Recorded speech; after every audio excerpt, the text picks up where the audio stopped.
Tyree, let's take a look at your swing from the lesson we had together the other day.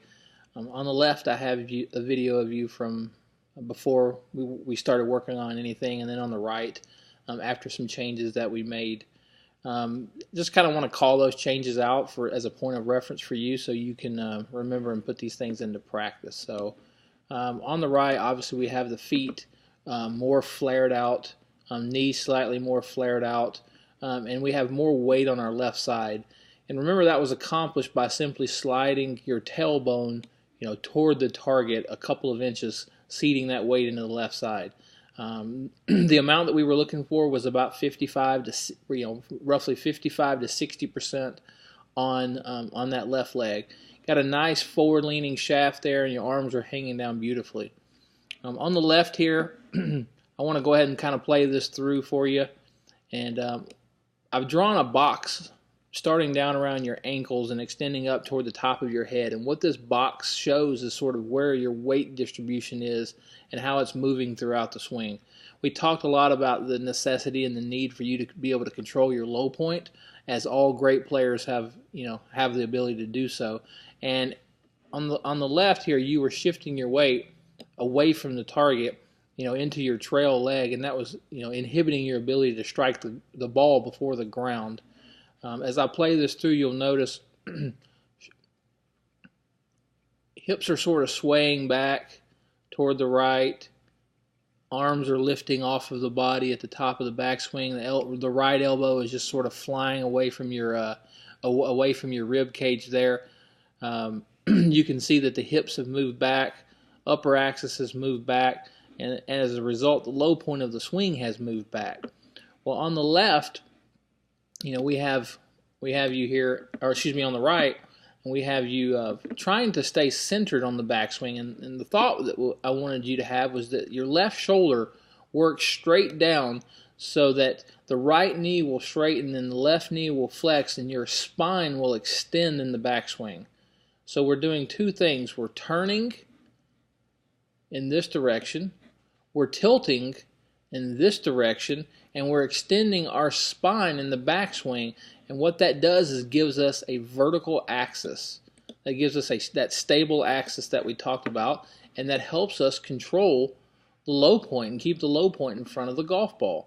So as I play this through, notice how left shoulder is working down, arms are remaining nice and straight, head's quiet, not moving. Our body is staying centered inside of this box. The right knee has straightened beautifully, left knee flexing. I like to see the left knee flexing more towards the ball instead of towards the right foot, but overall, pretty solid change there. And there's the top of the backswing position. Okay, talked a little bit about how to skew that low point. Number one was shifting the weight to the right would affect the low point. Number two was the bending and breaking of this left arm radius. And we've got a little bit of bend in this elbow here that I don't like, but we want to continue to work on keeping that straight, because any bending or lever action there in that elbow is going to make it very difficult to strike the ground. And then the last way was throwing our wrist angles away in the downswing and at impact. So much better job of getting to the top of your backswing here and staying more vertical, more centered over the golf ball. As we start down here on the left, notice how the hips don't push forward. The hips are just spinning, and what's happening is that your left arm is actually shifting out. It's hard to draw on here, but it's shifting out away from your body. We're getting distance between in the downswing between your left arm and your chest, so to speak. The left arm isn't tight across your chest, and when this left arm shifts out, it kicks the golf club's path to the left, and here's the target line here. Okay, that's sort of that over-the-top move that we talked about. And that is all caused by the fact that the lower center of gravity, your tailbone, is not pushing forward in the downswing this way, in this direction. The left knee is just straightening and we're spinning. And that gets us down into impact. On the right, we did a much better job of pushing those hips forward. Notice how we're pressing and getting into that left leg. how that the left thigh and left knee is outside of that box there. We've got much more forward shaft lean at impact now because of that. You're in a much more stable position here. You know, great job getting to this impact position. That's pretty solid ball striking. Your path, your club's path is definitely, you know, in to out, which is why you're able to draw those golf balls. You know, past impact here, what needs to happen is you'll continue to turn your lower body. You will take your belt buckle and you will turn it and raise it toward the target, and you will again extend your spine. We will again tilt, turn, and extend. And you can see here on the left, not a lot of that happening. Therefore, the left wrist is completely breaking down. We've got this, you know, really vicious angle here. And what that's doing, that flipping and scooping action is robbing you of power because you're actually adding a lot of loft to the golf club. If you were hitting a 7-iron, you're effectively probably hitting a 9-iron. It's just robbing us of distance because the face is making a very wipey type of oblique strike instead of compressing the golf ball. On the right here, still a little bit of that action going on.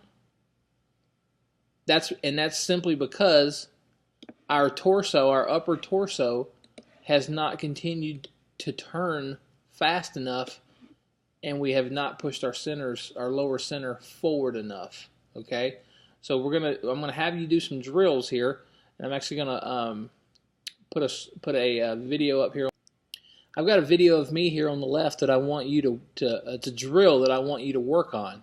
Okay, it's really focusing on keeping straight arms, pushing your hips forward, and getting that shaft leaning forward at impact. Finishing about right here. Okay, so you're going to break that finish off.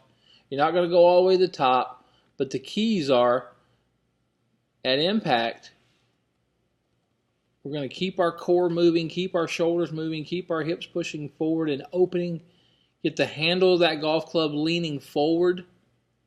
And then post-impact, continue to turn those shoulders, continue to extend that spine, and get those arms dead straight. Okay? I want you to hit shots in this drill, hitting it at about 50-60% speed. Ball's not going to go that far. If you got a 7-iron, it might go 100 yards, 110 yards, something like that. Feeling like you're hitting, you know, low punch shots, but I want you to get the feeling of pushing your lower center forward, banking that right foot, arms dead straight, extending your spine in the follow through. Okay? Hope this helps you, and give me a call if you have any questions.